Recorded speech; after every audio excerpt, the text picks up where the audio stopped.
Good afternoon. Welcome to The Reason We Learn. Paul Rossi is back today, and we are talking about feelings. Feelings, yeah, nothing more than feelings. That's what they're teaching our kids about most of all. So, you know how you hear the debate, they're not teaching kids what to think or how to think, they're teaching them what to think. Well, we're going to turn that on its ear a little bit and tell you it's not about either of those things. Stay tuned.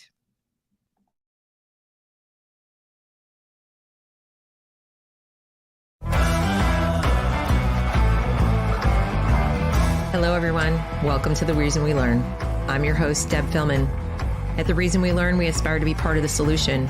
The purpose of this show is to take a good, honest, potentially painful look at the way kids are being educated. We know we can do better, and this is where we'll talk about how.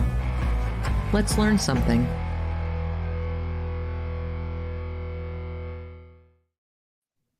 Hey, Paul. Hey. How's it going?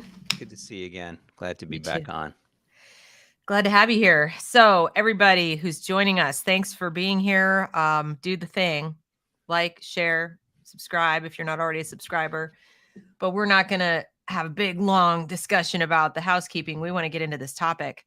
I asked Paul to come back today because we had a little exchange in Twitter DMs in response to the teacher, the lovely teacher in New York, right?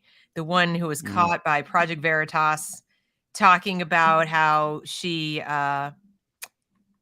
was, manipulating the students. She was a social activities director, I believe. And she said, oh yeah, I'm those white boys, and we just got to get a Dexter type to get rid of them, to take them out. And I'm still wondering if she's been fired yet. I don't know if she's been fired yet. So anyway, we were talking about it back and forth. And you said something really powerful. You said, I'm going to go back and find it because I thought it was great.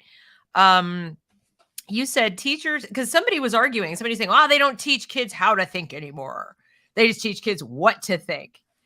And you said teachers should teach how to think, not what to think, is a red herring.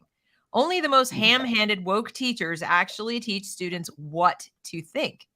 Most do teach students how to think, just according to a set of simplistic heuristics masquerading as critical thinking. And then what you said to me was the icing on the cake, which was that they're doing something worse, right? That whole distinction, what and how, is kind of not really the point. They're teaching them what to feel. Explain what you mean by that. First of all, like why the whole thing is a red herring, and then what they're doing with the feelings. Sure.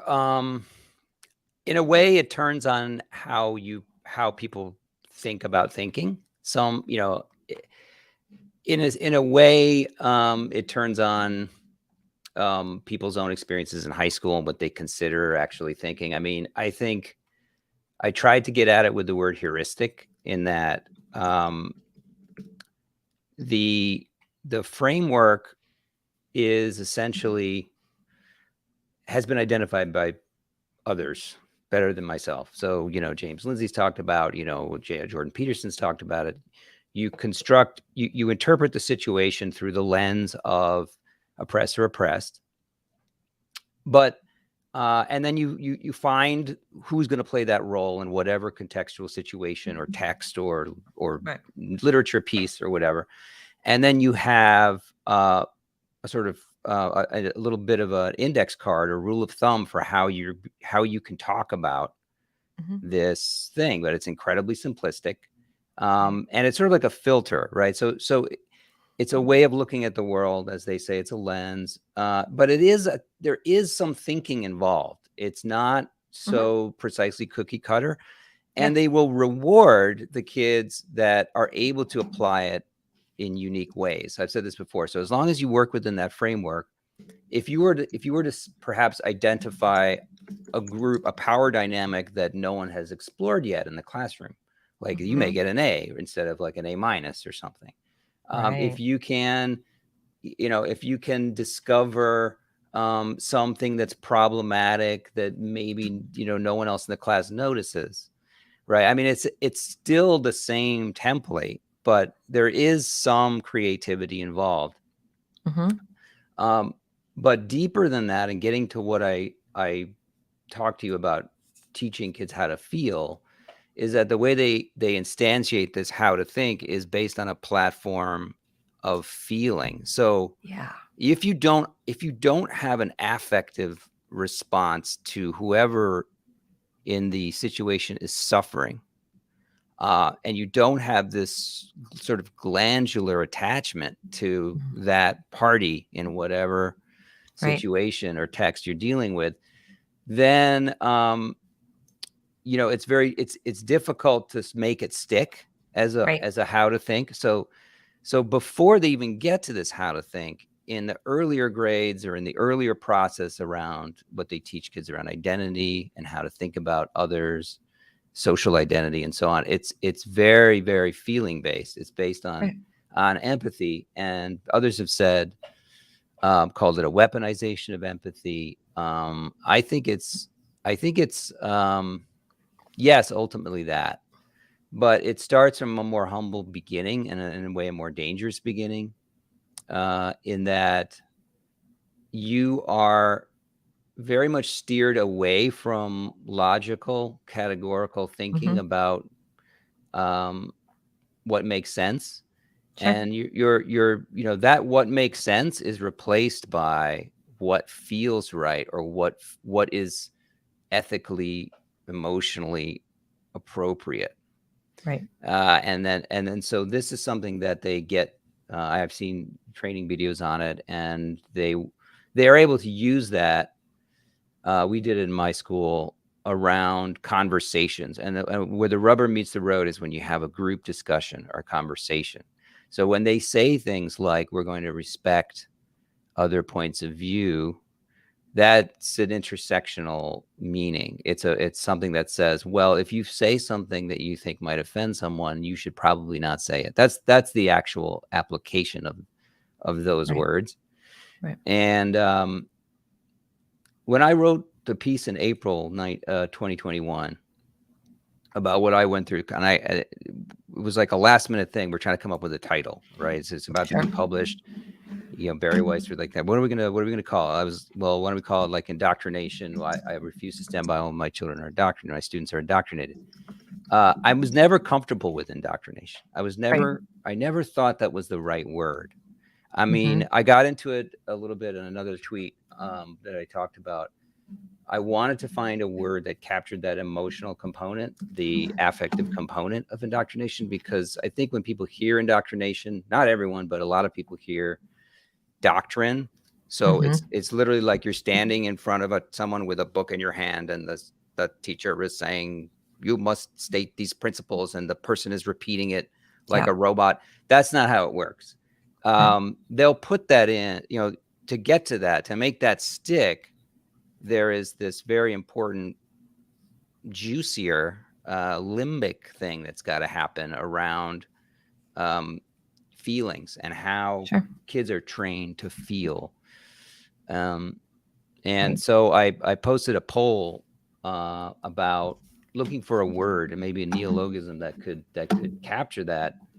So I came up with a couple of my own choices. I wanted to say, like, how do you impassion someone, to insentiment someone, to fervor someone, and I wound up getting a great feedback and many better responses than any of those.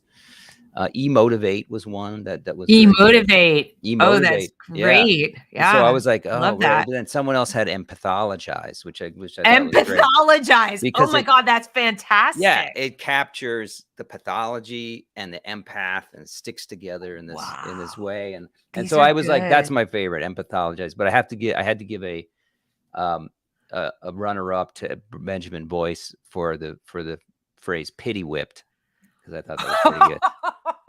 I was like, yeah, you got it. It's pity whipped. The kids are pity whipped.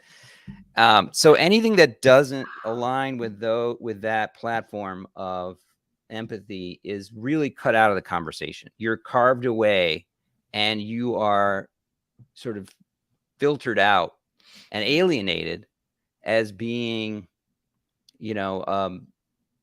a square, like to borrow some term from the 50s, like the squares are the You're a people that can't normie. feed. You're You're a a normie. You're normie. like, yeah, you're not getting it. You're not with it. You don't, you don't understand you don't have enough EQ or emotional quotient or all the other SEL stuff that goes with, that's aligned with that. Yep. And that's very alienating. And it's really a lever. It's a social lever that drives kids towards a affective way of interpreting the world. Yep. And And you made the yeah, go ahead. I was going to say, you made the point that they start very young. And so, lest anyone think that the kindergarten teachers are going in and using big fancy words, they don't even need to use oppressor or oppressed, but they have other ways of, storytelling. There's a whole new genre now of little kid picture book struggle literature where they tell stories of different, intersectionality identities that are being mistreated or marginalized, whatever. And they don't use those big words, but what they do so skillfully is they cast the good guy. The protagonist is not just somebody we're supposed to feel for and care for and root for, but they are virtuous across the board. They're representative of moral virtue.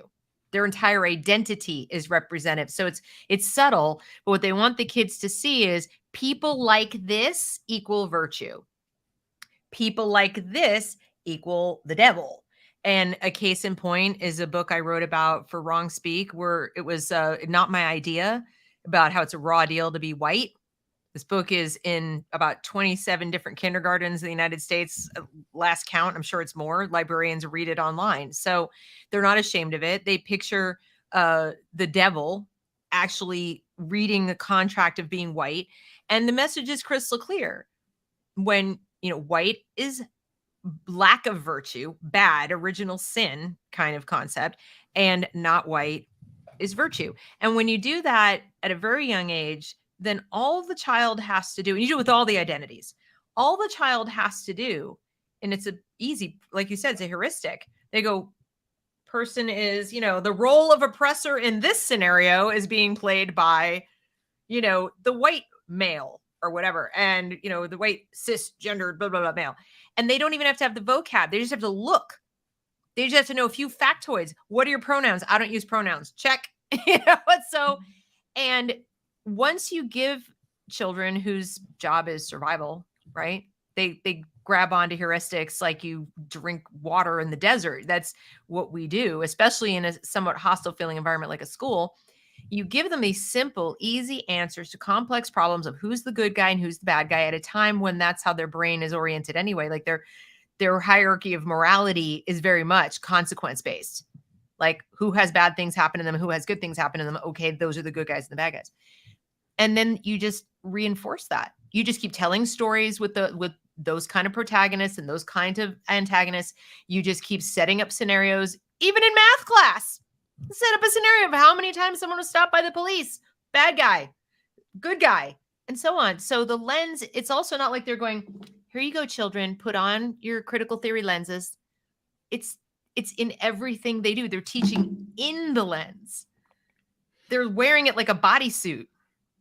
And once you do that, you're telling children, it doesn't matter if you have the right facts, as long as you have the right feelings. Right. And, so much of it is communicated sub-verbally. I mean, I got to say, like, especially with younger children, like if you merely break eye contact, if a child says something, right? Whereas before you're giving them all this attention reward, they get the message, they understand. And then there's the social dynamic of the other kids that pick up on it and then subtly exclude. So yeah, it's really interesting, and it will start with the innocuous place of self-love very often. So the teacher will say, we'll get you to, they want to get the kids to love themselves first, because that's sort of like the thing that everyone likes to talk about themselves and what's your favorite ice cream and how you know, what do you like to do when you come home? And I like to play with my dog, and I like to watch, you know, cartoons or whatever. And then they, you know, they build on that and they say, well, you know, like we need to appreciate each other. And so, you know, these are all innocuous things outside of a politicized context. These are things that parents probably think are good, right? But that gets filtered through social identity, with the idea that what makes you special in your personal story is layered on with things like race, ethnicity, group identity, you know, immigration status. All these different intersectional categories come to be a substitute or a platform for all of the things that you like. So your heritage, your ethnicity, your, you know, your racial identification, they will push that as early as kindergarten or first grade. Exactly. And then that becomes how you interpret others. And then, of course, the history comes in, and the history as taught tells you that some have privilege and some do not. And so empathy is selectively applied, Yep. To be a good person. And, you know, one of the things I think, and if I take a step back and sort of look at the big picture, which is why, and it's almost more important to train children to think with their feelings than actually to get them to believe a particular thing. And why does that, you know, why does that matter? Well, I started thinking about the first Gulf War. And this is one of the earliest memories I have of what was later described as atrocity propaganda. So when the U.S. was debating whether to go to war, or trying to find a justification to go to war to take back Kuwait, which had been invaded by Saddam Hussein, I think it was 1991. There was this story that got a lot of attention, and you know, a young woman testified in Congress about Saddam Hussein's troops pulling babies out of incubators and leaving them to die. Okay, now later it came out that this young woman was the daughter of a Kuwaiti diplomat, and that there was a PR firm involved, and that she was never actually there and didn't actually see the babies pulled out of the incubators. And, you know, but that got so much attention and traction. I think President Bush mentioned like 10 times, the first President Bush, that, you know, it really galvanized the country in a way. And we started to see that again domestically with things like Trayvon Martin and Ferguson and Hands Up, Don't Shoot. And these atrocities started coming and started being leveraged to gain consensus around certain policies, and ideas, sets of ideas. So if you've trained a society to think with their, you know, feelings, then you have created a populace which is so much softer and easier to manipulate. I mean, it's just it almost seems trivially easy to do that. So in a way, I think that that's actually more dangerous than whatever particular, you know, left-wing belief system is going on. If you have someone that's if you've abandoned teaching logic and facts and waiting for evidence, and, you know, it's complicated. Sometimes good people do bad things, and sometimes we need to draw lines about what's you know, even if the person is sympathetic, we still can't let them get away with this because that destroys society. So all these other considerations are kind of thrown under the bus. And I just think that it's just a neglected aspect of all this. So I'm happy to raise it. Yeah, my friend Barbara, has been on this show a couple of times, said she remembers everything from childhood. She's one of those people who has a vivid memory of being like in her crib. You know, they've just those very few and far between, but people who do that amaze me. And she remembers coming to the conclusion as a very young child that she had to have the right facts. Like she had to have her facts right to have the right feelings. And she made it her business from that point forward. And she's still a person with a very active mind who still, realizes, while she's one of the most empathetic people I've ever known, I mean, a really caring, lovely human being, yet she understood that early on, even as a child, like, I've got to have the right facts. And the example that she gave, I believe, was when, she was very close to her mother as a very young toddler. And then her mom took her into the doctor to get one of her regular vaccinations. And, most little kids think, mom will, they take you to the doctor and the doctor's there to take care of you and they're not there to hurt you, they're whatever. And then she, the doctor came in and gave her a needle and it hurt. And her little toddler self said, mom lied. Mom's a liar. And doctors do hurt you, so she had this little primitive conclusion that because she had this painful thing and mom didn't, say this is going to hurt and prepare or whatever, or say that this is helpful, that this was a lie. And then she didn't trust her mother and she had all these feelings. And then it wasn't until a little bit later when she realized, or she learned that, oh, it's a vaccine and it's meant to protect me from this disease, and it hurts only for a moment and then the pain goes away, they're not actually poisoning me, like whatever the little kid mind would think. Suddenly she realized my anger at my mom was completely misplaced. My mistrust of my mom was completely misplaced. I hope I've got the story right, Barbara, if you're watching. But that's just one tiny little example from a small child of how not having the facts straight can cause you to have emotions about a situation that are way off base. And then fast forward to the story I told you about last night when my husband was down at Clemson listening to a talk about the Constitution and slavery.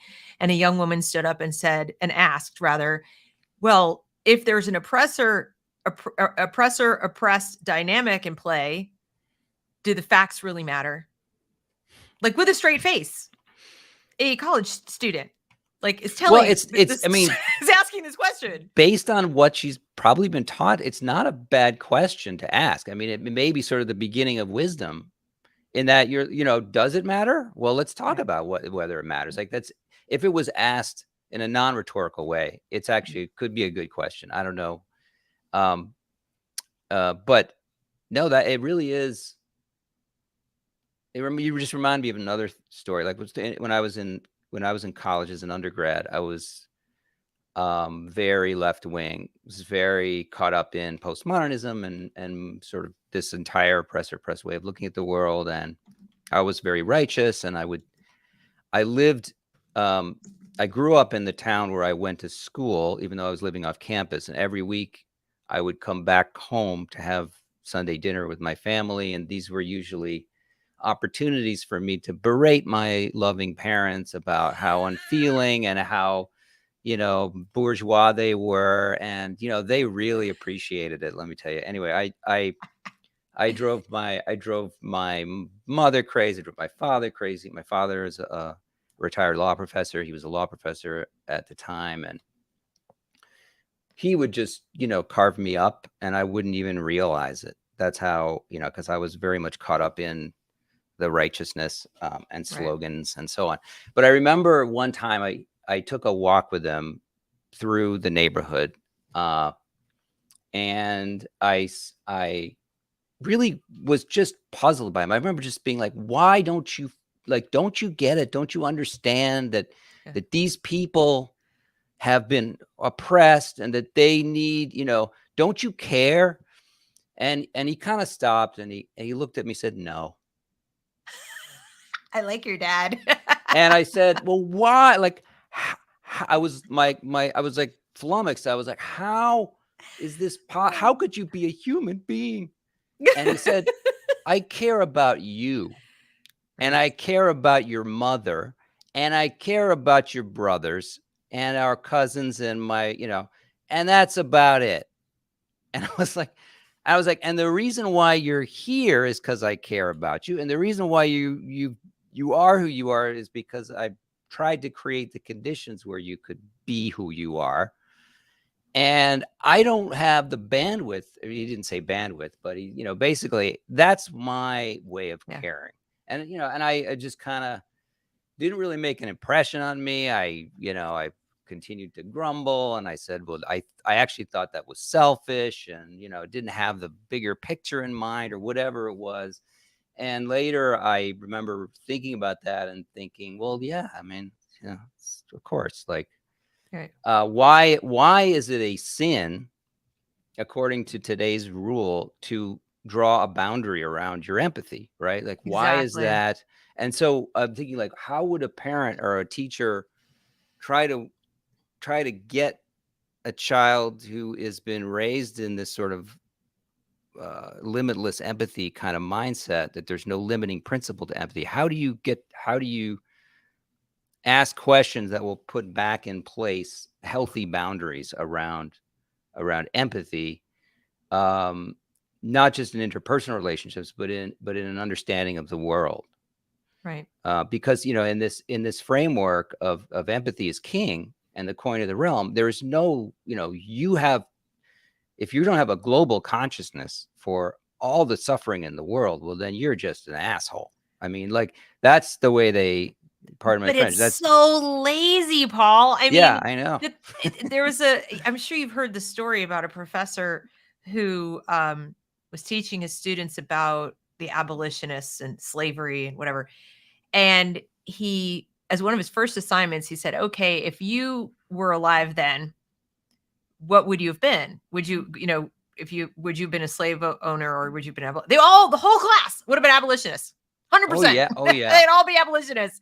They'd all totally. be fighting the Nazis. They'd all be doing, whatever. And he said, I'll tell you what, I'll accept that as your answer if you can tell me what you've done recently, like in the last week or so, because abolitionists were pretty committed, right? What have you done in the last week to yourself personally, put yourself at personal risk to go and help another individual human being, get out of some kind of really dangerous, bad situation? Like, what have you done that you personally have sacrificed something? And of course, like, none of the kids in the class. And his point was fairly obvious, that what we're giving kids in a generation that is, I hate to say it, fairly lazy when it comes to, you know, everything. Yeah. We're giving them a way to outsource their morality and outsource being a good person to a bunch of platitudes and statements that reflect their emotions. So then you get to the place where people believe they're being indoctrinated, because they do tend to spit out what sounds like incantations. Like, Hmm. I want to create an Right. inclusive sense of belonging. Blah, blah, blah, blah. It sounds like they're just spewing catechisms.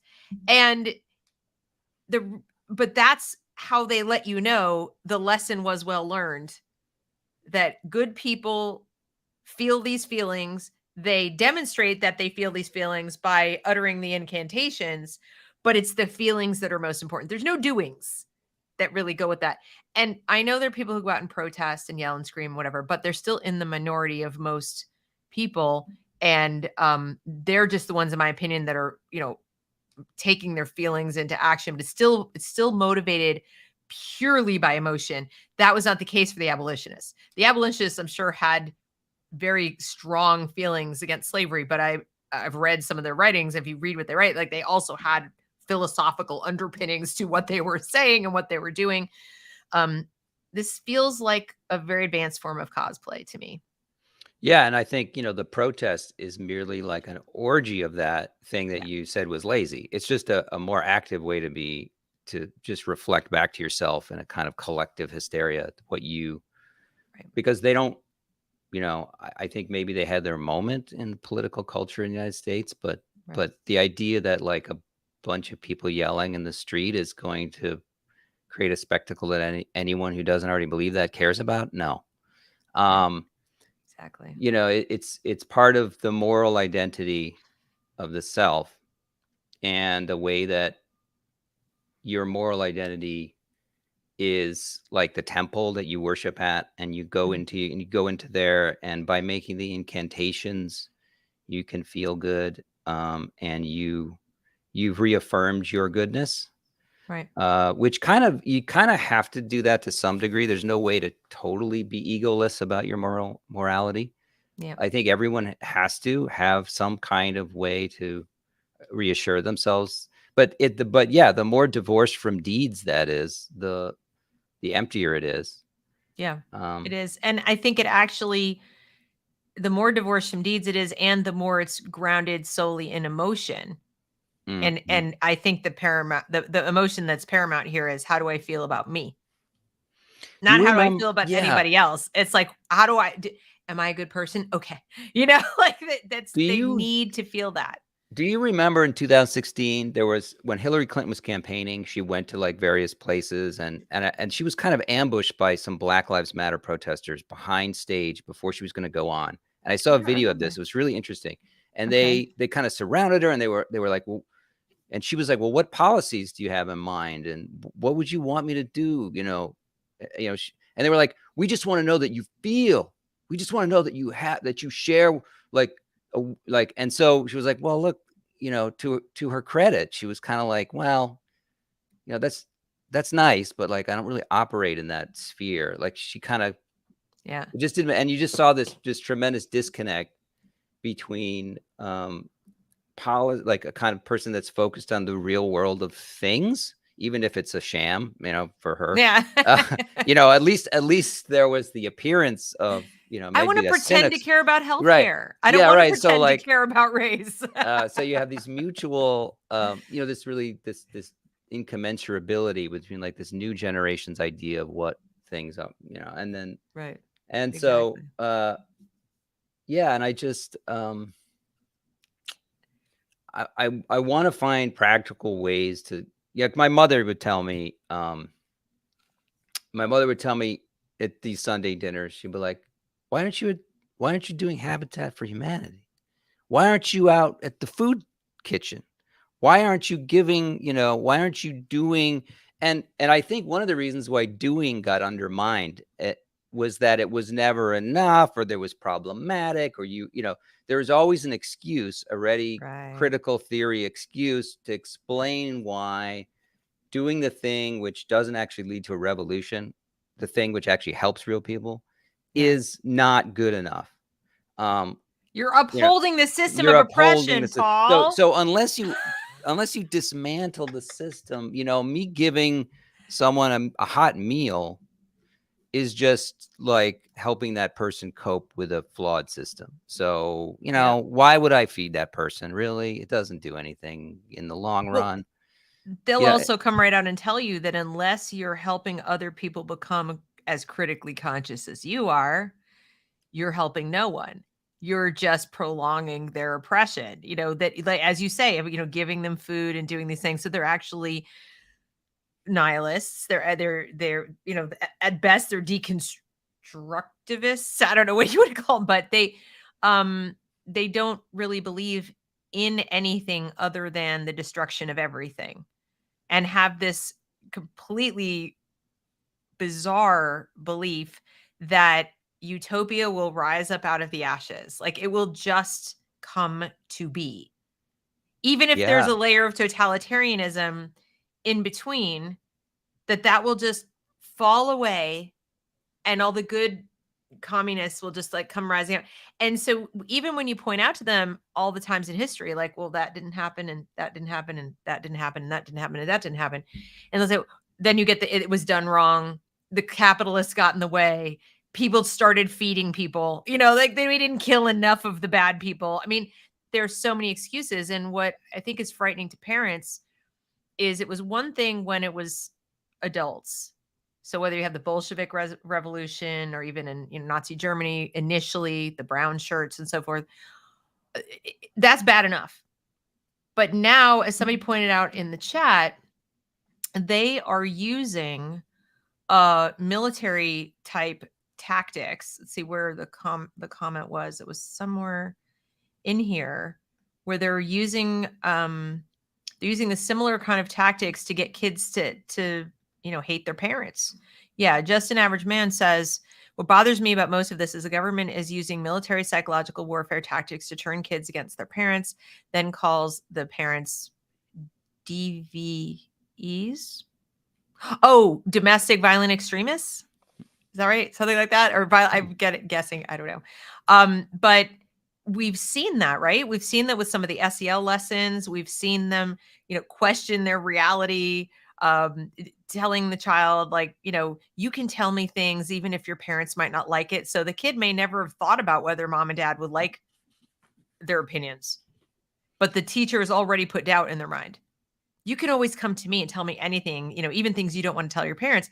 And then there's the kid going, what might I not want to tell my parents? Right? Yeah. That's all you have to do. Just plant the seed of doubt. Well, when I went to high school in the 80s, we had people come in. It was in Ithaca, New York, which is a progressive town. It's like Austin and Right. Asheville, North Carolina. It's like all these different Just little really progressive. cold and dark and depressing. No, I'm kidding. Yeah. I remember that a guy came in and he was trying to basically get the gay kids to be comfortable with their sexuality and come out, and that was sort of the trends of its day. I think it's more legitimate, but that was kind of just like the analog that they're playing on when they do all the trans stuff today. But Right. I remember thinking really like, well, maybe I'm gay, and like, yeah, I like girls, but maybe I'm gay, and like I should talk to this guy. And I like went and I talked to him, and like we sat cross-legged in the stairwell, and like there was nobody else around. He was like, do you have feelings about other people, like other boys? And like it was like kind of weird. Ew. Yeah, like it was So I mean, inappropriate. it could be described as grooming, I suppose.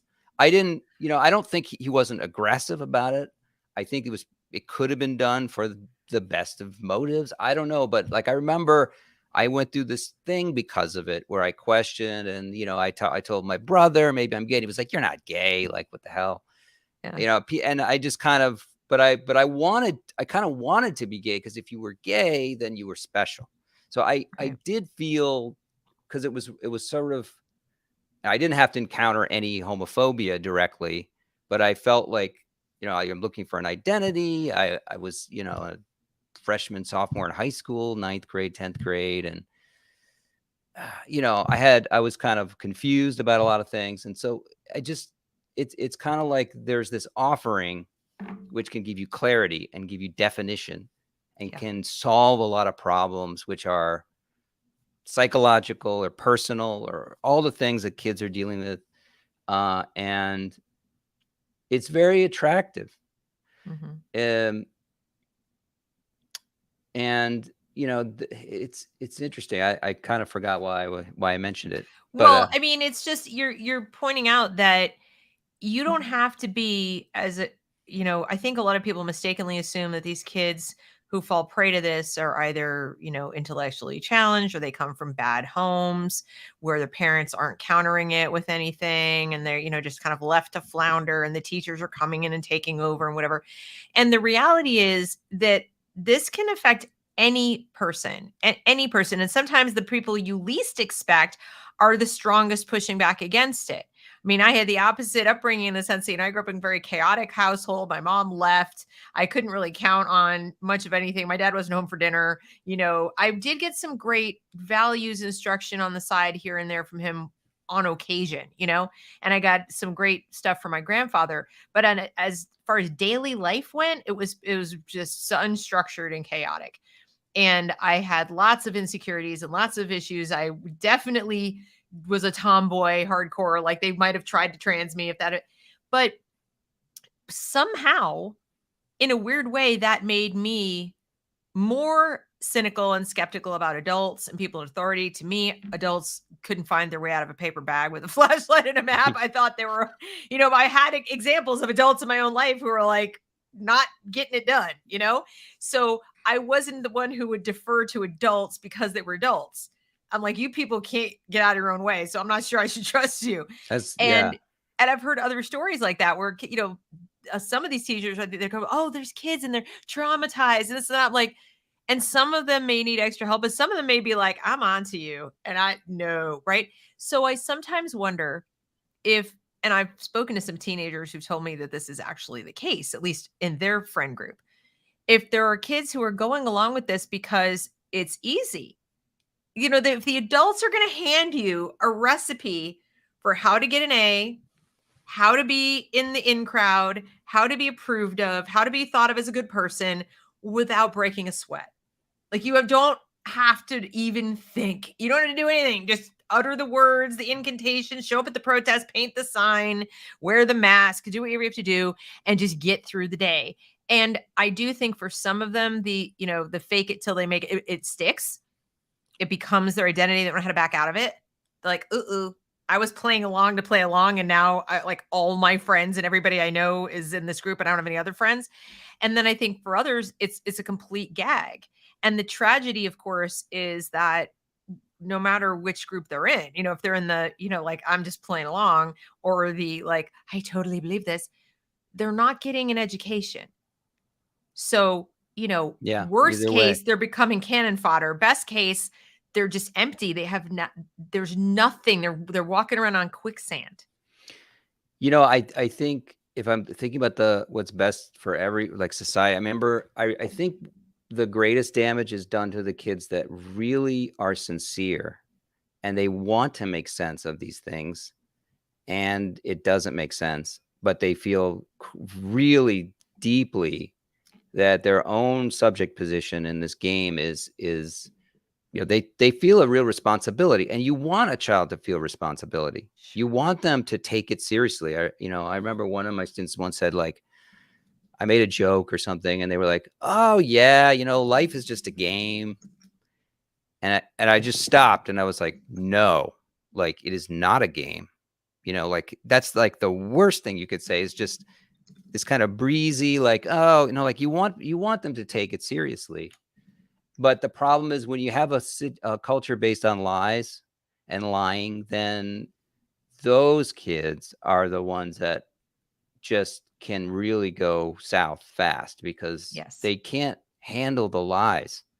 Yep. And they can't manage to lie themselves. Right. And they can really go into some dark places. But they're also the chance of society's redemption. Like those are the ones who are going to grow up into the adults that may save us all. It's possible.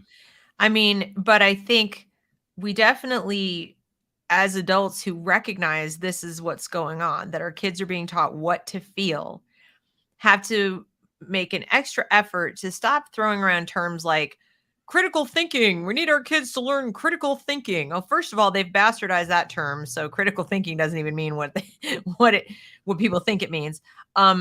We need to get much more specific. We need to teach our kids to be active thinkers, not passive thinkers, to be less formulaic in their thinking, be a little bit more empirical. So when a teacher comes along and says, think this way, like walk this way, but think this way, use the lens, they should be asking those Thomas Sowell questions, like, how do you know? And compared to what? Right? Yeah. Just we've got to, and we've got to explain somehow. And I'm really bad at this, like coming up with like accessible, quick little quippy ways that kids can relate to make it worth their while, to connect this, because it's effort. We're asking them to make an effort that the teachers are not asking them to make. The teacher is giving them a menu. Feel these things, you win. You're a winner. You're an ally, or you're at least like doing the work. You're doing whatever you're supposed to be doing. And because if you're oppressed, if you can fit into a press group, you don't have to do anything. You could be a completely obnoxious, narcissistic little a-hole, and it's okay. That's totally fine. Society's going to just, like the Red Sea, just part, and you get to walk through. I actually worry about those kids. I worry about what's going to happen to those kids when the inevitable backlash comes, and it will. Oh, it will. When reality becomes reality, they walk out into reality and expect the Red Sea to part. And they go, but I'm a this, as a such and such, you need to bend, and people just look at them and say, no, I'm not going to, because we've now reached a point where I can't continue to exist comfortably and kiss your butt. You know what I mean? It's like, okay, fine, I'll kiss your ass, and then I'm still eating and I still have a job. We're going to reach that point probably sooner than later where it's like dog eat dog a little bit. And you talk about your dad not having the bandwidth, where people are going to be looking at them and going, yeah, ain't nobody got time for that. Run along. Yeah. And my hope is that before it gets that bad, teachers today can find opportunities to legitimize not caring in ways, in small granular ways, and be like, okay, we need to construct something where, in order to even think, you can't be hijacked to your emotions. You need to be able to think outside of, these these compulsions and these demands that you feel for things all the time. And to say, look, it's okay if you don't care about this thing, which everyone is telling you is this horrible thing that you need to beat your breast and proclaim your virtue on. Like, no, it's actually something which is part of the condition of human life. Right. You find a constructive way to deal with it, which is practical, pragmatic, but think about it. Like, to rush in and signal to the world that you feel a certain way is not the way to do it. Like, there's a kid I remember I taught who just incredibly bright, and he developed this way to he developed a kind of a proto machine to try to remove carbon from the atmosphere, and he won an award in the science fair and stuff. And I guarantee you, when he was working on it, and whatever you think about global warming or whatever, let's imagine, find a different context. We still don't need extra carbon in the atmosphere. Yeah, right. It's not good. So, like, he wasn't feeling when he was working on that. He wasn't like, in any more than a baseball hitter doesn't think about his average when he steps up to the plate. Like, he's not in the pitch and toss of his emotions. He's doing equations, and he's shaping wood and metal and electronics and stuff. So that's okay. I just like, and that's actually the way to actually have an effect that's lasting outside of any political. If you need a brain tumor removed, Paul, do you want to go to, and I agree, this is a false dichotomy, but just let's play along here. You're given two choices, and one choice is, super bedside manner. The neurosurgeon is just known for being sweet and caring and loving and whatever, but, bottom third of his class. Or in terms of the actual surgery. Or do you want to go to the top person in that field who barely makes eye contact with the patients? Like, shows up, does the surgery, checks in, you feeling all right? Okay, bye. This is what's going to happen, moving on. And I would bet most people would say, it's my brain. And it's a tumor, and I want the best person for the job, and their EQ is really secondary for me. Yeah, I don't need validation from my mechanic. Of my brain. Yes. Yeah, and you must be in a lot of pain. And I think it's okay too, even in social settings. For example, like, to say, well, rather than just say, like, oh yes, it's my fault, I've done all these terrible things, and I accept whatever you're. To say, like, okay, we need to develop a set of rules by which we can all cleave to, and abide by those things in an objective, universal way. And, like, if you're going to be claiming special pleading things around that, well, then that has consequences that you should be aware of. And these are the consequences X, Y, and Z for society, for yourself, for your health as a human being. And I'm not going to enable that. And that's okay. Exactly. Like, that's just a basic thing. But it's just, I really am glad that you pointed this out, that teaching kids what to feel tells them in itself that feeling is more important than facts.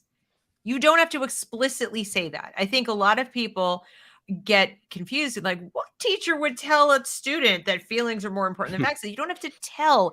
So much of what's communicated by adults to children is never spoken. You pointed out that, like, changing eye contact, or just shifting away from focusing and walking away from somebody. Anytime that you have an individual, and they could both be adults, by the way, who is in a subservient position to another individual in a setting where there is no escape, or they have to be there for some benefit to themselves, like it's a job, they're at school, whatever. Anytime that's the case, the person in the subservient position, I've done research on this, is much more attuned to all the other kinds of messaging and signal, like body language, contact, all of those things, than the person in the superior position. They've done, they've done studies like, did you notice this? No, I didn't notice, because you're in this position. I'm not talking oppress or oppressed. That's not what I'm saying. I'm just saying there are people, you're an employee, you're subservient to your boss. All right. Same with a student. And the students have the extra liability of they're physically smaller in most cases. They're acutely aware of the fact that they just simply know less in most, or they presume that they do. They often presume incorrectly, but they presume that they know less than the adult in the room. The adult's supposed to be smart, and that this adult can hurt them. And I don't necessarily mean physically, but they, give them a bad grade. They can send them to the principal's office, suspend them. There's many things they could do to hurt the child. So when you're in that situation, you don't have to tell a child, this is what you should feel. You just need to organize your classroom priorities around a certain feeling set. What books you put up, what stories you read, what assignments you give, what stories are in the assignments. And the message comes through loud and clear. This is what matters to the grownups in this room, the grownups in this building, etc. And that set of choices is incredibly effective. Even for a kid who's like the worst student in the class, is going to pick up on what matters to that teacher. Yeah, absolutely right. And part of it is like, you're by being non-reactive. I've noticed this as a teacher, like the more reactive I was, the less power I had, because I was dancing at the end of the string. If you just don't react, then you kind of, the feedback loop works the other way. So like by non-reacting, you kind of gain power. Yes. Which you can use responsibly to like help control the class and how make sure the kids are doing their classwork and stuff. And it took me years it took me a year or so to figure it out, and then another couple of years to actually get it more or less right. Do not react to 95% of the stuff and that kids are doing. Don't require it. And then when they realize that you're not reacting, well, then the fun goes out of trying to get you to react. Exactly. So then then they appreciate that, you're not, you're actually the adult. So that actually tends to work out. Yeah. And how you act.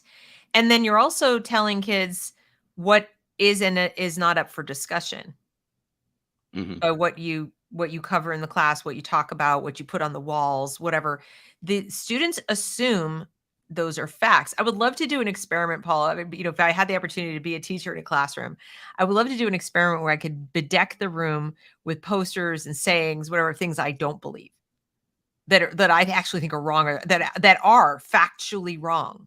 Yeah. But like put them all over the room, and then like let it be there for the week, and then do some quizzes of like, what is this and what is that, and see if the kids write down those as the answers. See how many kids say, that's not true. Wait, where did you get that? And then I could do the big reveal. Like, see all the stuff that's been in the room and I put on the walls and all the books in my little classroom library. Yeah, all totally false. Completely false I like information. that. And then you like watch their heads explode. But it would be an interesting experiment, because you would see pretty quickly how many kids, I mean, look, they've done the thing where everybody in the waiting room, this buzzer goes off and everybody stands up. And the new person, who's actually the only real test subject, the rest are actors. The new person's looking at them like, what's going on? And eventually the person stands up when they go. Well, I think to a certain extent, this is behavioral conditioning too. They're being conditioned to feel, which, as you pointed out, is one of the easiest things in the world to do.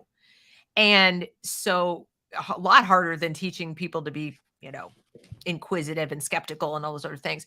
And so once you do that in kindergarten, first grade with most kids, you're off to the races. Like it's not difficult. And it's so unhealthy. Like if you create a habit about living in your feelings all the time, that's one of the most unhealthy things. Like it's okay. You don't have to, just because you don't live in your feelings doesn't mean you're denying your feelings. You can be aware of your feelings, but like, keep them in their proper place, so that you can think. So, and you reminded me earlier of that second Project Veritas video. I think he was an administrator in Connecticut.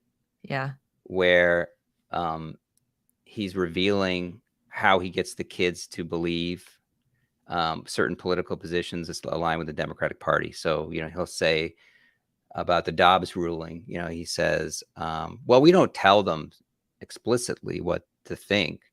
What we do is, and this was so awesome because he said it. I mean, he gave away the game. We ask questions.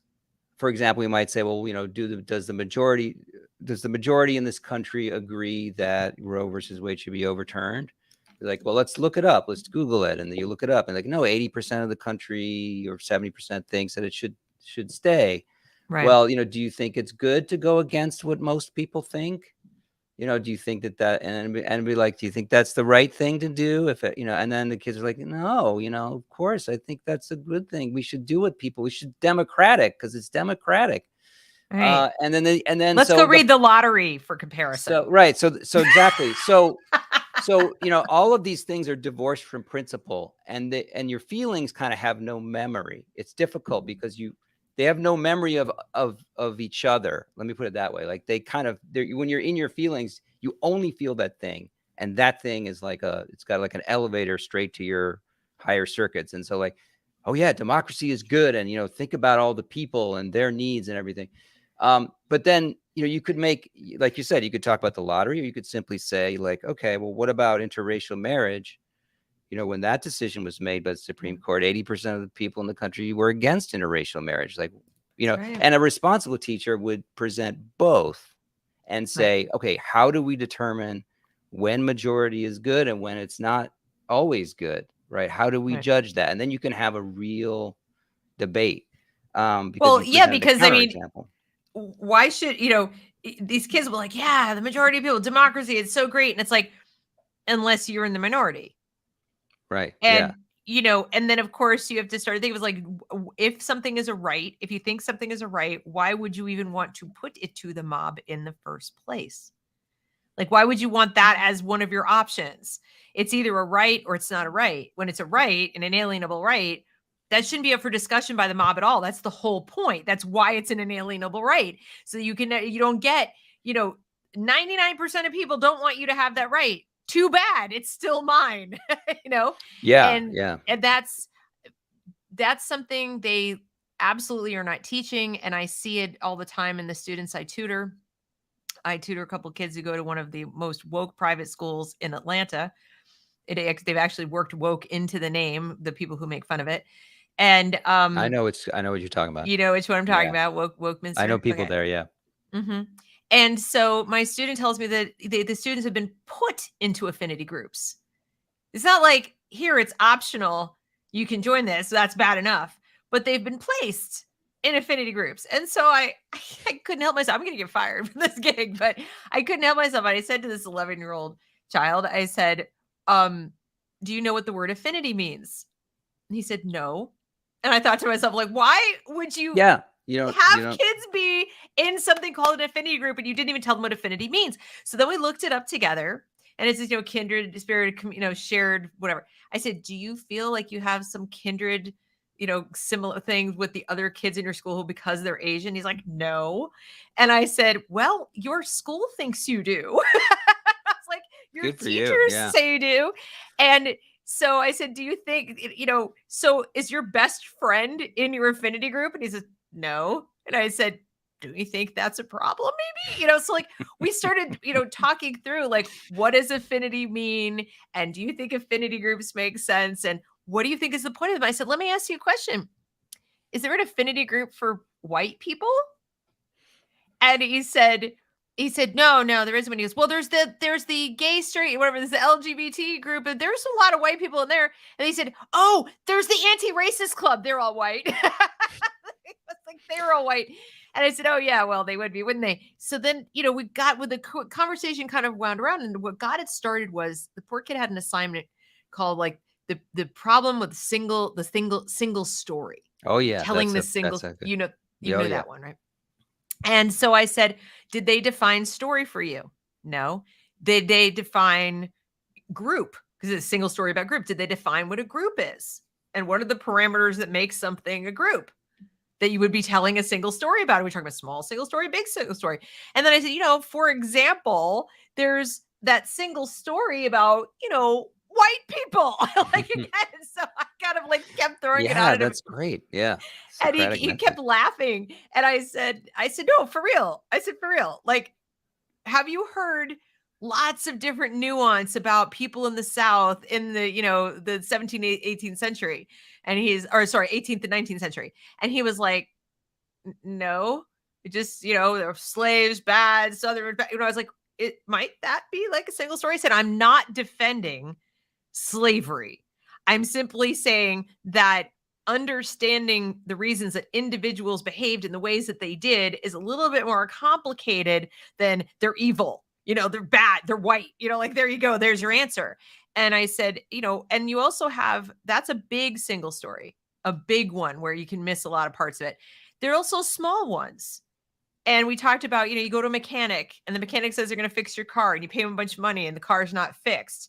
Now, do you go tell your friend, that white mechanic or that black mechanic or that Hispanic mechanic, whatever it is, like, they're all bad because one of them screwed me over? Or do you say all mechanics are bad because they screwed me over? Or do you say, don't go to that particular mechanic because he screwed me over? And I said, you see how I don't know what they mean. Single story, big, small, personal, not personal. And he's like, yeah, I never thought of that. I'm like, exactly. I said, because they wanted you to think about it in very specific terms about very specific groups. And they don't want you asking the same question about other things. And so I took the opportunity for his assignment to, and then I got a little bit sneaky. He said, but I want to get an A. I really want to get an A. I said, all right, well, we can help you get an A. That's easy. I said, write this story from your personal perspective. They can't not give you an A because it's your truth. Yeah, there you go. Yeah. I said, use it against them. Use their own concept against them. You tell your truth about being an Asian boy, and it's something that's gone on. People jumping to conclusions about you and telling single stories about you because you're Asian, like you're brilliant at math or, whatever. Yeah. And then he had fun with the assignment. But before that, he was like, I don't know how to answer this question. And I guess I'm just supposed to say this. And we're missing what's happening to the kids. The kids right away if I want to get an A, I have to feel correctly. First of all, then I have to find the facts that fit the feelings to document in the paper that show that I have the correct feelings about all this. I don't dare ask questions because I asked him, I said, why didn't you raise your hand and ask what they meant to define these terms? And he looked at me like I had 3 heads. Why would I do that? Why would I wouldn't even that's occur suicide. to him. Yeah. I mean, it's all the incentives are aligned against asking direct questions. Exactly. Which But this so is what obvious. they do. This is how they do it. The danger of a single story, I forget the woman who gives a speech, but basically what they do is this. So by single story, they give you an impression of what it is that's dangerous, but that allows them to hide the ball and construct for you by example what the different stories look like, even though they're very similar in that they're all groups. Like you said, they're all group perspectives where the perspective is the perspective that the group is supposed to have. If you had really, it's the danger of a single story and the danger of certain constructed multiple stories, where in fact, the individual story, every individual has their own story. And let's talk about that. Exactly. And that's what I saw the assignment, and I am not good with the poker face, Paul. You know this. So even when I'm just tutoring a individual student over Zoom, I can't, I just hope his mom is not mad at me or something, doesn't come out anytime like, why are you but I mean, he gets a kick out of it. He says it's helpful. So hopefully things keep going along, but I can't help myself. I look at the assignments and I just shake I'm like this. Oh, I bet he loves you. I bet. And he laughs and I was like, so, tell me, did they do that? And I said, did they talk a lot about white supremacy in your class? He's like, all the time. I mean, and then I said, okay, well, I'm just sort of curious. Do you think it's maybe a little tiny bit white supremacist to tell the Asian kids they all have to get together in a group for support? Why do you need support? Why do you need this group of Asian kids to be able to function in school. Like, are you, to me, it's like, oh, poor you. One of my saddest memories for the last year I was teaching at Grace is of my advisory group and children in my advisory group being introduced to this for the first time and watching them in silence, figuring out what it was they were supposed to say, and trying to recall the grievance that they could bring up and like show and tell of grievances that would give them, validation. And, calling, well, one time a kid said I was good at math, and like, I'm not always good at math. And, another time I wanted someone to touch my hair, and like, and so like they start to, and they start to, I'm not saying these things didn't happen, but what matters necessarily about this is that it's seen as like a doorway through which you need to offer this sort of trinket, Right. from your person to gain entrance to your Yeah. consciousness as a racialized or being. Well, you have to And be aggrieved. yeah, aggrieved. And then you can, then on the flip side of that, watching all these teacher trainings, there are teachers, facilitators that are saying it is a tragedy that children graduated from our school without a racialized identity, without being proud of their blackness. Like it can't be that they didn't care, right? Because if they didn't care enough, well, that probably means that they're just hiding shame around it. So that's why they have to leave celebrating it. And so they're constructing this game which the kids are passing through, and by the time they leave, they know, or at least they know how to lie about it, but they know how to play this game. It Sad. reminds me of feminists in college, just getting all up in my face about various things to do with being a woman. And, I was one of very few members of the Young Republicans in college because they were burning Reagan on, an effigy on the lawn and all this. And there were like 10 of us who were off to the side, and most of them were male. I think we had like one other woman in the group. And I would be accosted by these, young feminists, and then, how can you as a woman, as a woman, blah, blah, blah, blah. And they could have, you've internalized misogyny. Even then in the 80s, they're like, you've internalized this, you just hate yourself. And I'm like, or maybe I don't care. Like you said, I think actually what I said was maybe I care more about keeping the money that I've earned and making sure that people stay out of my business and that I can defend myself with my own firearm. And, like I had all these reasons. Yeah, like right. Maybe I care more about that than other things. And maybe I don't feel so oppressed by them as I do by you telling me that if I want to be a mom and I want to have kids and I want to be a wife and I want to do these things, that I'm a bad person because I want those things in my life. And you're telling me I shouldn't want those things. So you know what? You're the ones that are actually oppressing me, or you're the ones who are actually making me feel small and making me feel like I'm bad. And they're telling me, like, we accept you exactly the way you are, and we want you to have the same stuff we have. You want money? We want money. Hey, yeah, we have something in common. I mean, they can't conceive. There's this sort of, they project their own ideas and wants on other people. They are extraordinarily narcissistic. And I feel like this whole teaching people what to feel is more about making the other people who live in feelings feel safe and comfortable, that no one around them will challenge them. If we can make the world in our image, then nobody's ever going to make us live in reality. Like your dad did, where your dad said, I don't care. Yeah. No, I don't care. Yeah. And just just having to sit with that, because like I wanted intimacy with him. I wanted to have this relationship about something that I thought was more deep than simply a father and son relationship, that that he could understand where I was coming from, and, that he would understand the weight of these issues. And, but yeah, like something that kind of stops you in your tracks. And you made me laugh because I'm thinking, like, if you were a feminist and there was this patriarchy, why would you trust it with your money and control over your like decisions and work? Exactly. And why wouldn't you want as much independence from a patriarchal government as possible? Exactly. I never understood, like, none of it made any sense to me. Why don't I get all the choices? Why can't I do all the things? And it's, I just want these kids to be able to do their own thinking. If they arrive at different conclusions than I do, that's fine. I don't ever want to have a kid say to me, like, I was put in an affinity group and I don't even know what affinity means.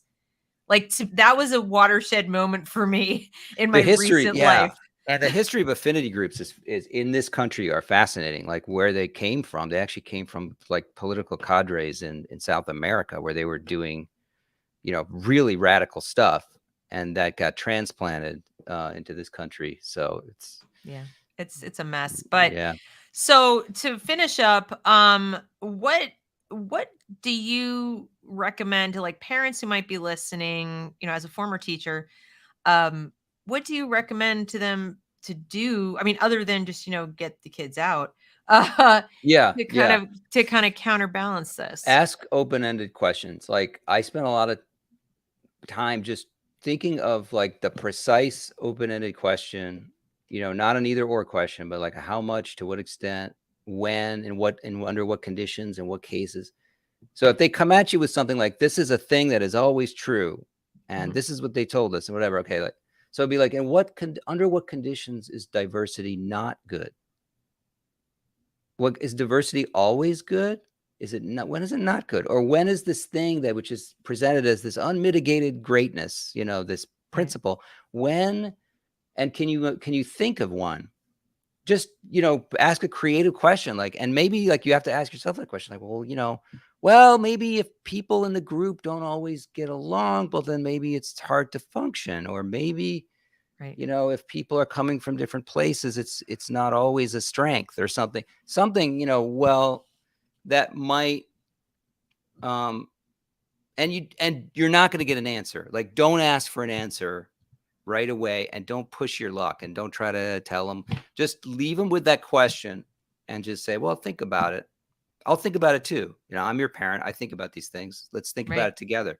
And that way you're in it with them. And, and then you're not actually this person telling them what to think on the other side, Right.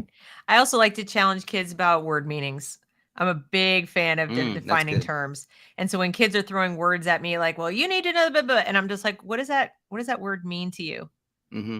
Like, can you give me your definition of that word that you're using, that you assume I know what it means, but we might have a different definition? And so, Mm-hmm. like, diversity is a very charged one. So is inclusion. So is Mm-hmm. belonging. Like, all of these words that they throw around, like, we all have the exact same definition. We know exactly what we're talking about. And 90% of the time, the kids don't even know how to define it. They can't define it. Like I said, it's like a little incantation that they're doing. They have a And very deep felt experience of what the word means. They know that it's good, and they know that it's righteous. But yeah. they really haven't explored it. And that's a tremendous opportunity to explore it. Right. Like, Yeah. diversity of ability, like in those brain surgeons. Would that be good? I don't know. Do you want a diversity of abilities on the battlefield and command when you're fighting a Yeah. war? Like, Yeah, exactly. Like, and then also a maybe lot you of do, maybe you times, don't. a lot of times is DEI and these ideas are presented outside of time. Like they're just presented as things that were never developed. They have a very recent past, and some Yes. of them go back 200 years. But Yeah. but in their recent, like, when was this invented? When did we invent this as a thing that was important, Right. that you take for granted? And does consistency matter? So do the words change meaning on depending on who's uttering them and what they're using them for? So, take the Canadian shop teacher, for example. The school has reiterated now multiple times in response to parental complaints. For those of you who aren't familiar with what we're talking about the teacher who was until last year a male teacher who taught shop in Canada, who suddenly changed his name and showed up with gigantic, I mean, we're talking almost absurdly large prosthetic breasts with very visible nipples and a very tight shirt, long hair, the whole thing, and is teaching around power tools with this. So the kids put it instantly on their Snapchat. Like, this is not normal. The kids report it to their parents. Parents don't think it's normal. Nobody thinks it's normal. The school says And it happened after the school made this very public, we're committed to diversity, equity, inclusion, and recognizing gender expression. Mm. In comes this guy. So they're saying, no, he has a right to do whatever. But what if a woman did the same thing? A biological woman did the same thing. So is it diversity when she does it? If her gender expression is, I'm gonna dress like a streetwalker. I'm not gonna go. Yeah, I mean, that guy's exactly. Yeah. no, I'm gonna dress like a street. I'm gonna wear like 5 or 6 inch heels and a mini skirt that barely covers my butt and a shirt that's like open down to here, no bra at all, full makeup, long nails. This is my gender expression. I'm going all in on the feminine, stereotype, whatever, and I'm coming in to teach shop class. Would they say that's okay? That's her gender expression? Or would they say this is unprofessional and you've got a classroom full of youngsters and like, what are you doing here? And that would be it would be like the Martha's Vineyard of gender expression. Like, let's see what happens. I actually think they probably would allow it. And then that should be your first clue that something's amiss. Because why would you allow it?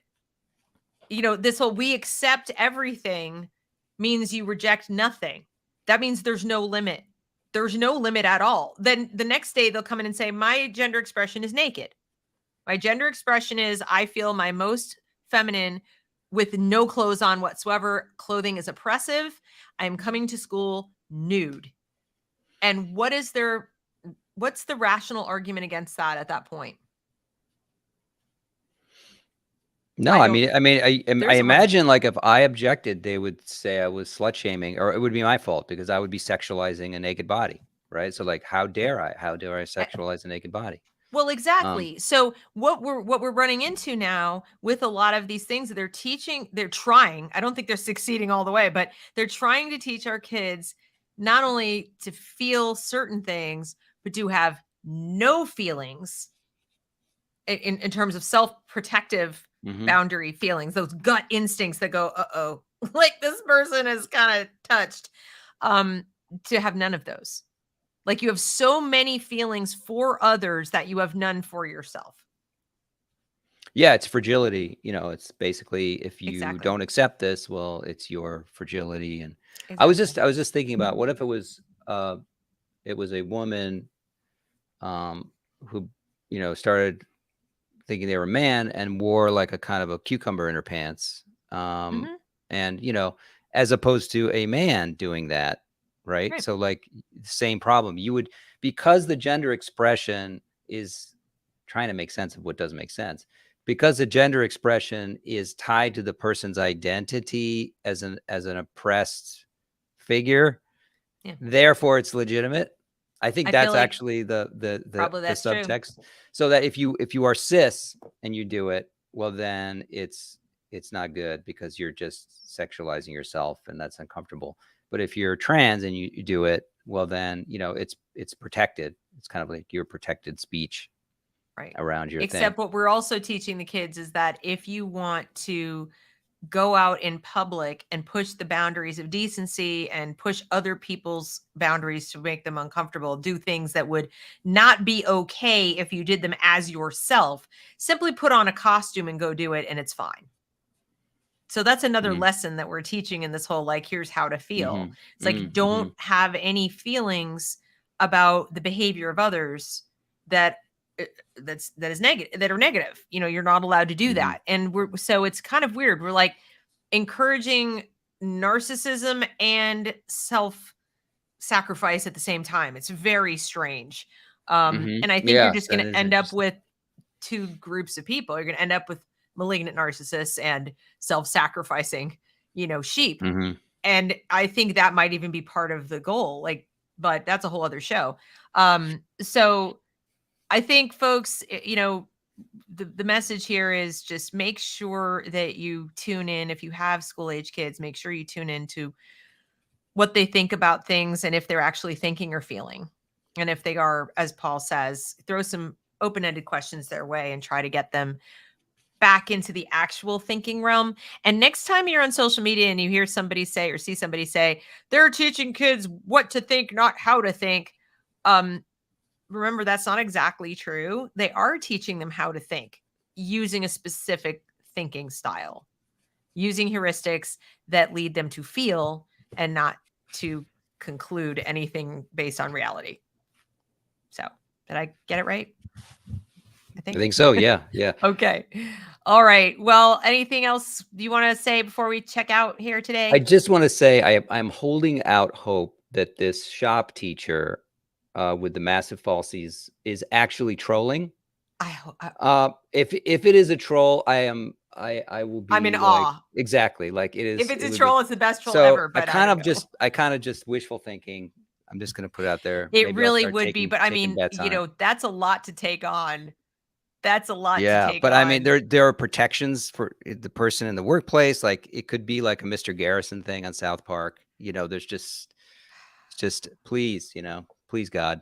If he's not, I think someone oughta. Just saying. I think someone out there. All right. Anybody hiring? I know, really. All right. Thanks, you All right. guys. Thanks, everyone, for coming. And we'll see you next time. Take it easy.